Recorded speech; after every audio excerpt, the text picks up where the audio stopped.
속에 감춰진 너를 못 봐.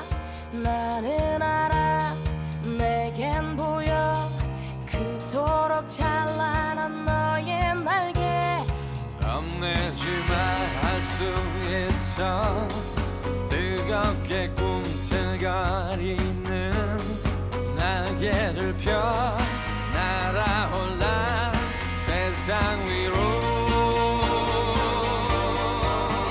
태양처럼 빛을 내는 그대여. 이 세상이 거칠게 막아서도 빛나는 사람은 난 너를 사랑해. 널 세상에 볼 수 있게 날아줘 멀리.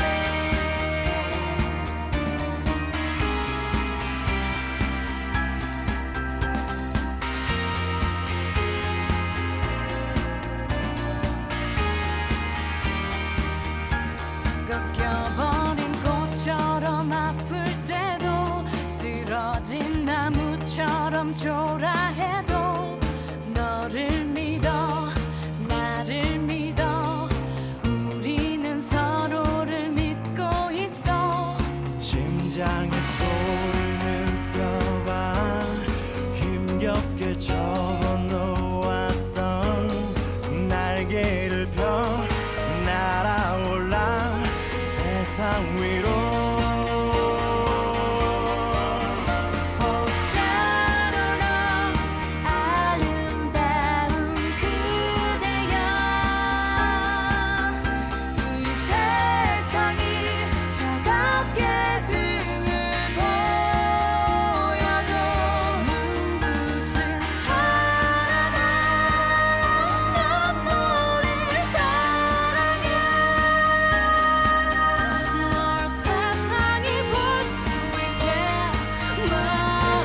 바다처럼 빛을 내는 그대여.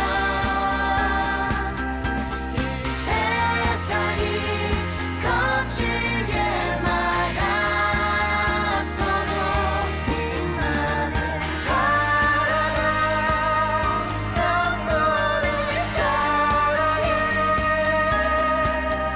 널 세상이 볼 수 있게 날아줘 멀리.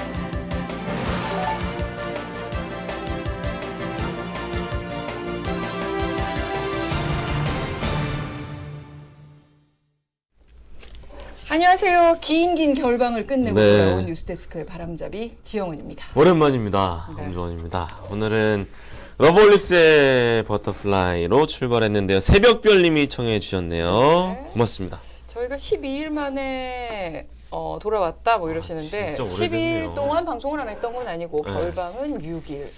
지난주 5일. 지난주 한 주간 안 한 거죠? 지난주 화수목금 그리고 어제까지. 어제는 불가피하게. 네, 어제는 어제는 그것 저희 때문에 MBC가 중요한 네. 날이어서 네. 뉴스데스크가 한 10시쯤 했나요? 그렇죠. 네, 영훈 누나 늦어졌습니다. 살쪘다 하셨는데 살이 찌진 않았습니다. 머리를 잘랐을 뿐입니다. 네. 아, 살쪘다는 네. 댓글 있어요? 그리고 머리를 저희가 많이 자르셨네. 많이 잘랐어요. 얼만큼 자르신 거예요? 제가 이 정도 했었거든요. 그러면 한 뼘 이상 자르신 한 뼘 거예요? 이상 자른 거죠. 15cm 정도 자른 것 같은데 근데 제가 그 결방을 그래도 했는데 뭔가 돌아올 때 너무 똑같은 모습은 안 될 것 같아서 제가 달라질 수 있는 게 뭐가 있을까 해서 생각해보니까 머리밖에 없더라고요. 아니 저희 둘이 그러니까 주원 씨가 상의를 한 건 머리를 아닌데 잘랐어요. 저도 네. 박쳤거든요. 네. 방송이 없으니까 뭐 할 일도 없고 머리나 잘라야죠. 그렇죠. 자, 마중물님이 지장군님도 어머나도 영해지셨습니다. 아유. 네, 머리를 잘라요. 뒷말이어도 효수 고맙습니다. 이러셨는데, 야 정말 이 머리카락을 잘랐습니다. 네, 머리 자르면 죽어요. 뭐, 네. 살 안 쪘어요. 이뻐요 하시네요. 네, 희망찬 감사합니다. 미래님. 자, 살 찌셨네요 하신 분 이분 네. 실물이 제가 궁금합니다. 얼마나 날씬하신지. 여러분은 어떻게 지내셨는지 댓글창에 써주시면 네. 잠시 후에 또 네, 소개해드리겠습니다. 스타일이 완전 다르다고 해주셨습니다. 자, 일단 난 오늘은 뉴스 한 개 봅시다. 한 개인가요? 하셨습니다. 네, 한 개입니다. 뭐죠? 자, 제목. 아, 10월 말 현재 시중은행의 가계대출 금리가 최고 7%대에 드디어 진입을 했어요. 네. 시중은행. 그러니까 뭐 제2금융권은 훨씬 더 높겠죠. 그렇죠. 주담대는 지금 5에서 6%대, 신용대출은 한 7%대에서 형성이 되고 있는데 앞으로 모든 가계대출의 평균이 7%대에 간다면 그러면 평균이 7이면 120만 명이 원리금을 못 갚을 수도 있다는 금융연구원의 분석이 나왔습니다. 금융감독원의 네네. 분석이 나왔습니다. 이게 왜냐하면 대출자 가운데 가계대출 평균 금리가 7% 수준이 되면요. 우리 DSR이라고 해요. 뭐냐면 총부채 원리금 상환 비율. 비율. 그게 뭐냐면 연소득에서 원리금이 차지하는 비중이 얼만큼 내느냐? 90%가 넘는 사람이 120만 명이 될 거라고 합니다. 아, 연봉이 1,000만 원이면 900을 원리금으로 원리금 내는 낸다고요? 거에 그럼 감정을 제가 쓸 내는 수 있는 거예요. 돈은 100만 원밖에 없네요? 밖에 없는데 와, 그 100만 원에서 세금 내죠. 슬프다. 세금 내야 되잖아요. 그리고 뭐 건강보험료, 국민연금 같은 뭐 준조세라고 하는 그 사회보험 보험료도 내야 되잖아요. 그러니까 실제로는 원리금도 못 갚을 가능성이 훨씬 큰 거예요. 그렇네요. 그리고 이게 이 DSR 비율이 90% 넘는 대출자 지난 3월 말에는 90만 명이었는데 7%대가 되면 120만 명으로 늘어날 수 있을 거라고 합니다. 근데 지금 미국의 연준이 금리를 계속 올리고 있고 그리고 한국은행 또한 기준금리 계속 올릴 가능성이 크잖아요. 오늘 저녁에 내일 새벽에 미국의 이제 이달 그 소비자 물가가 나오거든요. 그렇기 때문에 이게 어떻게 나오는지 또 오늘 밤에 좀 지켜봐야 되겠고 그 수치에 따라서 또 한국은행의 금리가 이달 말 요동칠 수 금통위가 어떤 결정을 할지도 아, 주목이 되는 상황입니다. 뭐 내일 머니톡에서도 자세한 얘기 나눌 것 같고 네. 오늘 뉴스데스크에도 이 소식이 좀 준비가 되어 있습니다. 자, 그럼 원리금 지금 공포에 떠시는 분들 네. 많으실 것 같아요. 참나. 8% 얘기도 많이 나왔잖아요. 내년에 그러니까 뭐 말이에요. 8% 된다. 얘기가 많이 예. 나오고 있는데 큰일입니다. 큰일입니다. 네. 예. 그 불 꼭 그 갖고 있어야 되는 대출이 아니면 빨리빨리 어떻게든 정리하는 풀어야죠. 방법을 찾으시는 게 좋을 것 같습니다. 자, 그럼 정치 수다 2주 만에 떨겠습니다. 8초 후 배종호 교수님과 함께 돌아오겠습니다. 네.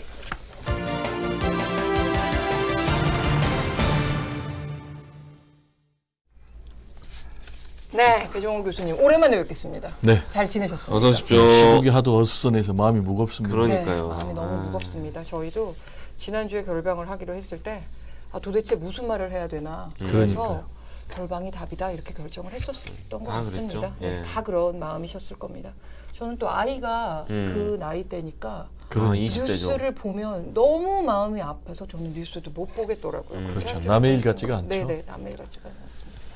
자, 그래서 오늘도 이 얘기로 시작을 해야 할 것 같은데 저희 회사는 일단 회사 방침으로 이 이태원 참사를 12구 참사라고 부르기로 했습니다. 이렇게 슬픈 일에 특정 지역의 지역명을 계속 거론하는 것이 좀 어떻게 보면 부적절하다 이런 그 판단을 해서 내부적으로 다양한 시각이 있더라고요. 네네네. 12구 참사라고 부르기로 해서 오늘 저도 12구 참사라고 언급을 네, 하겠습니다. 저는 혼용하겠습니다. 네네. 네네. 자, 12구 참사에 대한 특별수사본부의 수사가 속도 높이고 있습니다. 오늘은 해밀턴 호텔의 그 불법 증축 의혹 여기에 대한 강제 수사가 들어갔죠. 그리고 들어왔죠. 경찰 지휘부에 대한 과실치사 혐의 수사도 진행이 되고 있는데 지금 뭐 어떤 상태인지 좀 네, 설명해 말씀하신 대로 특별수사본부 수사 속도 내고 있고요. 그리고 압수수색 대상이 확대되고 있습니다. 네. 지금 4개 기관 55곳에 대해서 압수수색했거든요. 그 가운데 좀 눈여겨볼 대목이 이 경찰청장 네. 그리고 서울경찰청장실에 대해서도 압수수색이 이루어졌다는 것입니다. 첫 번째 수색에서는 빠졌어요. 네. 그리고 또 하나는 이제 방금 말씀하신 참사 현장에 있는 해밀턴 호텔에 대해서도 압수수색이 실시가 됐습니다. 예. 일단 해밀턴 호텔은 호텔 주변에 철제, 불법 구조물 이 문제. 네. 또 하나는 이제 테라스를 무단 증축을 했더라고요. 이 두 가지 문제가 집중적인 수사 대상이 될 것으로 보이고요. 네. 지금 이제 윤석열 대통령이 경찰의 책임론을 질타했지 않습니까? 예, 예. 따라서 앞으로 지금 현재까지는 윤희근 경찰청장 그리고 서울경찰청장 김광호 두 사람이 참고인 신분인데 앞으로 피의자 신분으로 전환이 될지 좀 지켜봐야 되겠고요. 그리고 이제 불법 건축물 관련해서도 수사가 이루어졌으니까 네. 용산구청에 대해서도 수사가 이루어질 가능성이 높아 보입니다. 그게 이걸 시정하라고 지시를 했는데도 해밀턴 호텔이 그 뭐라 그러더라 벌금이라고 해야 될까요? 그 돈만 내고 계속 그렇죠. 시정을 안 한 묵살했죠. 것으로 확인이 되고 있더라고요. 그래서 네. 그 불법 증축 건물 그 부분 때문에 이 골목이 더 좁아졌느냐 이 그렇습니다. 부분을 들여다보고 있다고 하더라고요. 네. 특수본이 이제 그것을 포함해서 여러 가지 수사를 하고 있어요. 네. 그런데 일각에서는 경찰이 경찰을 수사하는 게 말이 되냐 이런 시각도 있더라고요. 네, 이제 그 부분이 이제 가장 문제로 지적되고 있습니다. 특히 이제 민주당 등 야권에서 제기하고 있는 문제인데요. 말씀하신 대로 지금 경찰은 수사의 대상인데 네. 수사 주체가 될 수 있겠느냐. 그리고 지금 뭐 지휘체계 문제까지 가면은 최고 수뇌부 경찰청장, 서울경찰청장도 수사 대상에서 자유로울 수가 없는데 수사가 공정하게 또 독립적으로 객관적으로 이루어질 수 있겠느냐라는 이제 그런 근본적인 문제가 제기가 되고 있고요. 또 두 번째로는 이 혐의가 좀 오히려 축소되고 있다라는 그런 문제 제기도 나오고 있어요. 구체적으로 얘기하면 이제 112 사고 참사 당일날 상황 관리 관이었던 네. 이분 같은 경우는 이제 과실치사상이 최초에 있었는데 이 부분이 또 혐의에서 빠졌더라고요. 네. 이런 이제 문제가 제기가 되고 있고 역시 이제 세 번째로는 경찰만 수사하는 것 아니냐라는 그런 문제 제기가 나오고 있어요. 그 이유는 이제 방금 전에 말씀드렸지만은 윤석열 대통령이 강력하게 경찰은 4시간 동안 보고만 있었느냐, 뭔가 좀 시스템을 바꿔야 되는 거 아니냐라면서 경찰 책임론을 강도 높게 질타를 했거든요. 그런데 경찰보다 그 상위 주무부처가 있지 않습니까? 예, 행안부. 그러니까 재난 안전대책에 네. 대해서 행정안전부 네. 이상민 그러면 행안부 장관은 수사를 안 하느냐라는 이제 그런 문제 제기가 되고 있기 때문에 앞으로 정말로 윤석열 대통령이 지금 야권에서는 수사 가이드라인을 제기했다라고 지금 문제 제기를 하고 있는데 그대로 이루어질지 네. 이런 부분이 계속해서 여야 간의 쟁점으로 네. 확산될 것으로 보입니다. 그래서 지금 말씀하신 그 부분 때문에 오늘 이제 유승민 의원이 검사의 논리라는 얘기를 했는데 그것도 네. 또 잠시 후에 저희가 얘기를 해보고요. 일단 야3당이 그 국정조사 필요하다는 입장입니다. 지금 오늘 국정조사 요구서를 제출했는데 어떻게 보십니까? 국정조사 이루어질 수 있을 거라고 보십니까? 일단 국정조사는요, 국회 제적 4분의 1이 요구를 하면은 네. 사실상 진행이 되게 돼 있어요. 일단 국회에서 국정조사 특위가 구성되거나 또 상임위에서 조사위원회가 구성이 되면 두 번째 단계로는 이제 국정조사 계획서가 국회 본회의에 제출이 돼야 돼요. 그러면 이제 국회 본회의에서 통과가 되면은 이제 국정조사가 이루어지는 것이죠. 그러면 지금 현재 민주당만 의석수를 따져봐도 169석, 여기다 정의당 6석, 여기다가 또 뭐 기본소득당, 네. 또 플러스 무소속 하면 대략 한 180석 정도가 될 것이다. 그러면은 야당 단독으로 이 국정조사를 실시하는 데는 이제 전혀 문제가 없어 보입니다. 네. 과거에 우리가 기억하는 대형 참사가 세월호, 성수대교, 삼풍백화점 여러 가지 기억나지 않습니까? 그때는 국정조사 관련해서 어떤 조사가 이루어졌습니까? 일단 이제 국정조사가? 국정조사는요, 보니까 10명 이상 숨진 대형 참사가 국정조사 또 국정감사법 이 국회 감사법이 생긴 지 19건이었거든요. 근데 실제로 국정조사는 2건 지금 이제 성수대교 그리고 세월호 참사 이 2건이 이루어졌거든요. 근데 이 2건의 경우에는 여야가 합의를 해서 진행이 됐어요. 네. 그러니까 만약에 이번에 야 단독으로 한다면은 이제 처음으로 이루어지는 그런 이제 단독 국정조사가 되겠죠. 네. 근데 이제 당시에 보면은 이제 삼풍 국정조사 같은 경우는 500명 이상이 사망을 했는데 성과는 뭐냐면은 재난 그리고 안전관리기본법 등 관련 법을 제정하거나 개정하는 그런 성과가 있었고요. 그다음 이제 세월호 국정조사 같은 경우는 여야가 상당히 정쟁으로 치달으면서 파행으로 그렇게 치닫는 이제 그런 경우가 대부분이었고 그렇지만 이때 당시에도 약간의 성과는 있었어요. 그게 뭐냐? 정부가 초동 대응에 문제가 있었다라는 것을 이제 밝혀냈는데 지금 이번에 이제 156명이 사망을 했지 않습니까? 네. 그런데 뭐 이건 명백한 인재잖아요. 네. 길 가다가 사람이 숨진 네. 골목길에 네. 도심 네. 한복판에서 그래서 이거를 국정조사를 안 할 명분이 있겠는가라는 좀 그런 생각이 좀 듭니다. 그리고 이제 기사가 나오면 나올수록 경찰이 그때 대응을 제대로 못했다는 정황들을 보여주는 기사들이 계속 그렇죠. 나오고 너무나 있는데 많죠. 네네. 그래서 이제 참사의 책임이 어디로 가야 하는가 이런 걸 두고도 여러 얘기가 나오고 있습니다. 정치권에서도. 근데 이걸 두고 이제 좀 공방을 벌어지고 있고. 근데 어떻게 보십니까? 책임을 참사 누구한테 져야 되는 책임에는요 거잖아요. 두 가지가 네. 있어요. 하나는 법적 책임, 하나는 정치 도의적인 책임. 법적 책임을 묻기 위해서는 법치주의 국가니까 일단 수사 결과가 나와야 되겠죠. 네네. 네. 그래서 수사 결과에 따라서 책임을 묻겠죠. 구체적으로 이제 기소를 하면 재판에서 결정이 되겠죠. 유무죄 문제가. 그리고 또 하나는 이제 정치 도의적인 문제인데 이 법적 책임을 묻기까지는 상당히 오랜 시간이 걸리겠죠. 따라서 이제 정치 도의적인 책임도 저는 병행해야 된다. 이렇게 개인적으로 생각을 하는데 156명이 숨졌는데 이건 이제 명백한 인재고 국가의 재난 대응 위기 시스템이 네. 전혀 작동하지 않는 그런 상황. 그리고 뭐 심지어는 관할 경찰서장이 그런 아비규환 참사 현장을 파출소 옥상에서 뒷짐지고 구경만 했다는 거 아니겠습니까? 네. 그러면 이런 부분에 대해서 법적 책임만을 기다린다면은 과연 국민들이 용납을 하겠는가? 그래서 저는 신속하게 정치적인 도의적인 책임을 윤석열 대통령이 묻는 것이 마땅하다라고 생각을 하고요. 또 여론조사를 보면은 국민들의 70% 이상이 이번 참사에 대해서 정부 또 지자체가 책임이 있다라고 그렇게 지금 반응을 하고 있거든요. 네. 그렇다면 신속하게 책임을 물어야 되고 역대 참사 예를 들면 이제 성수대교 붕괴 참사 같은 경우는 바로 당시에 김영삼 대통령이 서울시장을 경질했어요. 당일날.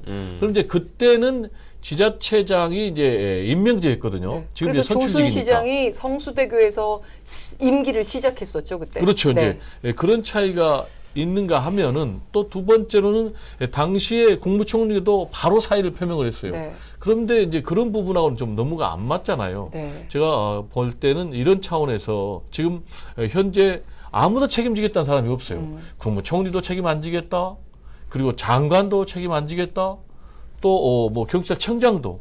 그러면 이런 것을 바라보는 국민들 입장에서는 과연 이게 나라냐라는 그런 이제 분노가 치솟을 수밖에 없기 때문에 네. 빨리 뭔가 정치적인 조치가 있어야 되지 않나라는 생각이 좀 듭니다. 그런 생각이 듭니다. 지금 이게 이제 참사가 일어난 지 거의 열흘 넘지 않았습니까? 열흘이 다 두 주 네. 가까워지고 29일이니까 있는데 열을 넘었죠. 2주 가까워지고 있는데 네. 이게 정쟁의 소재가 되면 안 되고 이 참사의 책임을 정치적으로 해석해서도 안 되고 그냥 책임을 아주 강하게 묻는 조치가 처해지는 게 마땅한 건데 이거를 어떻게 보면 정치적인 판단이 섞여 들어가고 있다는 것 자체가 국민들을 분노하게 만드는 게 아닌가 이런 생각도 저는 좀 듭니다. 그래서 윤석열 대통령이 이거는 여야를 떠나서 본인의 정치적인 입장을 떠나서 확실하게 책임을 빨리 묻는 조치가 하루라도 더 빨리 나오면 좋겠습니다. 이건 이제 주나 이 서로 시간이 정치 네. 논리로 넘어가고 있습니다. 몰아가고 네. 있는 상황인데 네. 지금 이 사태를 수습하기 위해서는 이제 세 가지가 있어야 되는 거 아니겠습니까? 네. 첫째는 정확한 진상 규명, 그리고 두 번째는 관리자 책임, 그리고 세 번째는 재발 방지. 네. 이런 것을 하기 위해서는 역시 이 철저한 조사가 이루어져야 되는 것 아니겠습니까? 그러기 위해서는 제가 볼 때는 뭐 경찰 수사는 당연한 거고 네. 필요하다면 국정조사, 좀 특검도 필요하다라고 보고 이게 저만의 생각이 아니고 국민들이 요구할 것 같고요. 그리고 책임 문제는 제가 볼 땐 정상적인 국가라면은 네. 정상적인 책임을 지는 것이 마땅하다 이런 생각이 좀 듭니다. 네. 두 분이 말씀하신 책임은 이제 여권 내에서도 이제 우선 수습한 다음에 책임질 사람 책임져야 된다 이런 말들이 뭐 여야를 막론하고 네, 나오더라고요. 나오고 있죠. 아, 여권 내에서도 두 가지가 있습니다. 네네. 말씀하신 대로 선수습 후책임이 네네네. 있는가 그런 얘기 하면은 나오더라고요. 안철수 그리고 홍준표, 유승민 이런 분들은 무슨 얘기냐. 주무부처 장관, 이상민 행안부 장관에서 즉각 책임을 물어야 된다 최소한. 네. 그런 얘기를 하고 있고 그리고 홍준표 대구시장 같은 경우는 세월호에 빗대서 이게 만약에 잘못 다룰 경우에는 더 큰 화로 이어질 수 있다라면서 조속한 정치적인 책임을 물을 것을 지금 요구하고 있는 상황입니다. 그래서 그때 당시엔 이주영 해수부 장관이 내가 물러나겠다. 근데 수습하고 물러나겠다라고 그렇습니다. 밝히고 8달 현지에 동안 현지에서 계속 있었죠. 수습을 예. 하고 이제 어느 정도 수습이 됐다고 판단됐을 때 이제 그만뒀잖아요. 저는 이제 지금 말씀하신 대로 최소한 네. 그 정도의 자세는 네, 네, 있어야 네. 되는데 네. 지금 이상민 행안부 장관 같은 경우는 뭐 사퇴하겠다라는 입장도 전혀 밝히지 않고 있고 대통령에게 그런 뜻을 전달했느냐라니까 그런 적 없다라고 하고 있으니까 많은 차이가 있지 않나라는 네. 생각이 좀 듭니다. 알겠습니다. 네. 앞서 얘기가 나왔습니다만 그 비공개 회의를 이례적으로 공개했잖아요. 윤 대통령이 4시간 동안 뭐 하고 있었느냐라고 질책하는 내용이 뉴스를 통해 보도됐는데 이걸 보고 유승민 의원이 검사의 언어다 이런 표현을 썼어요. 네. 여권 내에서도 좀 비판의 시각이 있나 보죠. 일단 제가 볼 때 윤석열 대통령의 메시지만 보면은 윤석열 대통령의 인식은 이번 참사는 경찰의 책임이다 라는 부분이 분명히 나타난 것 같아요. 네. 그리고 두 번째로는 경찰의 책임이 있기 때문에 경찰에게 책임을 묻겠다라는 생각인 것 같아요. 전혀 지금 이상민 행안부 장관에 대해서는 언급을 하지 않고 있거든요. 그래서 제가 볼 때는 일단 윤석열 대통령은 국무총리 경질 또는 뭐 이상민 행안부 장관 파면 이런 부분에 대해서는 일종의 선긋기를 하고 있는 것이 아닌가 이렇게 생각이 되고요. 여기에 대해서 이제 유승민 전 의원 같은 경우 말씀하신 대로 아니다. 이것은 검사의 생각이고 검사의 언어다. 지금 국민들의 정상은 전혀 맞지 않다라고 이제 그렇게 얘기를 하고 있는데 제가 볼 때는 자칫 잘못하면은 이 문제가 아까 홍준표 시장도 우려를 표명을 했지만은 세월호하고 비슷한 패턴으로 갈 가능성이 높다. 지금 이제 윤석열 대통령 같은 경우 대국민 사과 담화를 내놓지 않고 있거든요. 근데 당시 세월호 참사 때 박근혜 전 대통령 같은 경우 14일 만에 국무회의석상에서 사과를 표했거든요.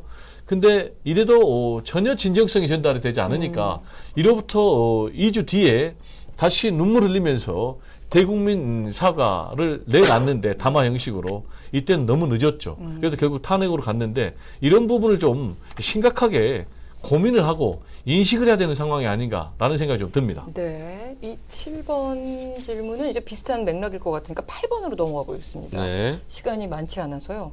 이 얘기 안 할 수 없습니다. 어제 오늘 뭐 웃기고 있네 파문이 웃기고 온 있네. 세상을 누가 웃긴지 모르겠습니다. 네, 온 세상을 이제 막 뭐 난리가 났습니다. 근데 이게 좀 결국에 국감이 중단되고 이 두 수석이 현장에서 퇴장당하는 이런 일까지 벌어졌습니다. 김은혜 수석 사적 대화였다 이렇게 얘기했는데 어떻게 보십니까? 웃기고 있네.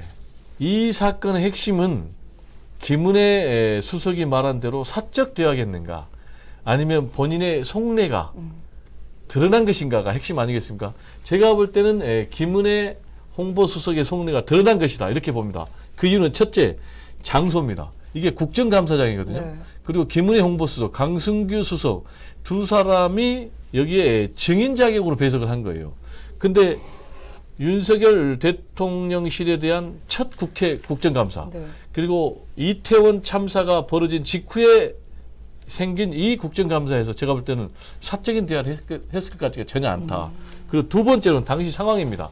이걸 이제 웃기고 있네라고 이제 필담으로 썼어요. 네. 메모지에다가. 그러면 그때 당시가 어떤 상황이었냐면 민주당의 강득구 의원이 이번 참사는 경찰만 책임을 몰아가는 그런 꼬리 자르기로는 안 된다. 이 참사 과정에서 과연 대통령실은 뭐 했느냐라면서 강력하게 질타하니까 그때 웃기고 있네 썼거든요. 네. 그러면 이거는 강득구 의원의 질에 대한 조롱성이 높다. 그리고 세 번째로는 김은혜 수석 같은 경우 과거에 이 XX들 국회에서 승인 안 해주면 바이든 뭐 이건 바이든이 날리면 쪽팔리게 되는 거 아니냐라고 할 때도 뭐라고 했냐면은 한국 국회가 아니고 이거는 미국 의회다라고 해가지고 굉장히 또 진실성 뭐 공방이 있었는데 진실 거꾸로죠. 논란이 미국 의회가 아니고 한국 국회다. 그렇죠. 한국 네, 국회다라고 해가지고 그런데 이래가지고 결국 이제 이 강득구 의원이 뭐라고 얘기를 했냐 거짓말의 여왕 김은혜 수석 이렇게 질타하는 것으로 끝났거든요. 그래서 참 이 문제는 현 정부의 이 이태원 참사에 대한 인식을 보여준 것이 아닌가 해서 좀 씁쓸합니다. 아 근데 요즘 정치 뉴스에 피로감을 느끼는 시청자분들이 많이 계셔서 오늘 많이 안 들어오실 줄 알았는데 오늘 8,400명이 8,400명이 지금 함께 시청하고 하고 계십니다. 이거는 정치 뉴스가 아니라 국민의 안전, 네. 남의 문제가 아니라 나의 문제. 아, 그 프리데스크가 오늘- 돌아오기를 이렇게 기다리신 걸 수도 그러니까요. 있습니다. 2주 만에 하는데 프리데스크의 엄청 많은 컴백, 분들이 지앵커, 또 어맹커의 컴백을 기다리는. 남겨주시는 거라고 저희 마음대로 네. 한번 생각해 보겠습니다. 네. 민주당 얘기도 해볼까요? 네. 5분 남았으니까 네. 네. 이재명 대표의 뭐 최측근이죠. 네. 정진상 당대표 정무실장 검찰이 강제 수사에 착수했다는 보도가 나왔는데 결국 뭐 교수님도 말씀하셨습니다만 수사의 칼끝은 이재명 대표를 향하고 있다 이렇게 봐야 되겠죠. 네, 그 이유는 이제 뭐 첫 번째로 왼팔 김용 부원장에서 네. 이제 오른팔 됐고요. 정진상 이것도 다 모두 다 예상이 했던 거예요. 근데 이제 혐의가 중요해요. 김용 부원장 같은 경우는 정치자금법 위반이거든요. 네.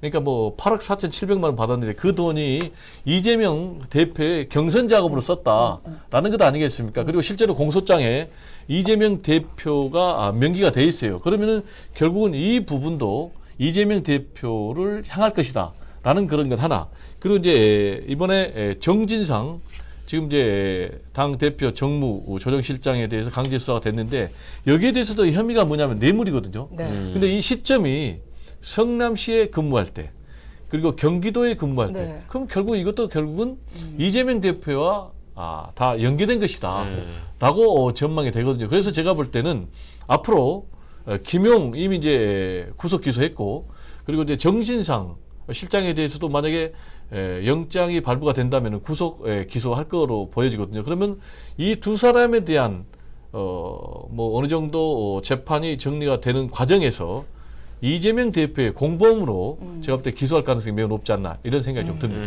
네, 오늘 말씀 잘 들었습니다. 시간 관계상 오늘 네. 여기까지 듣고요. 다음 주에 뵙겠습니다. 네, 감사합니다. 고맙습니다. 저희는 8초 후에 오겠습니다.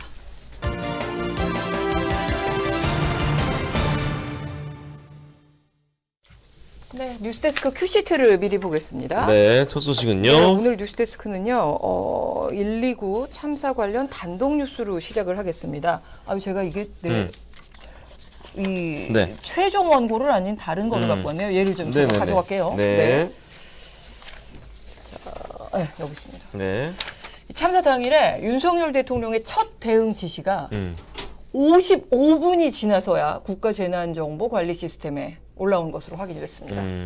이게 이 시스템이요, 국가재난정보관리 시스템이라는 게 정보 관련 부처들이 어떤 위중한 상황이 딱 터졌을 때 1분 내에 쫙 전파가 될 수 있게 하겠다라는 목표로 만들었고 연 30억 원을 들여서 계속 관리를 하고 있는 시스템이라고 하는데 예. 정작 이번에 제대로 작동을 안 한 겁니다.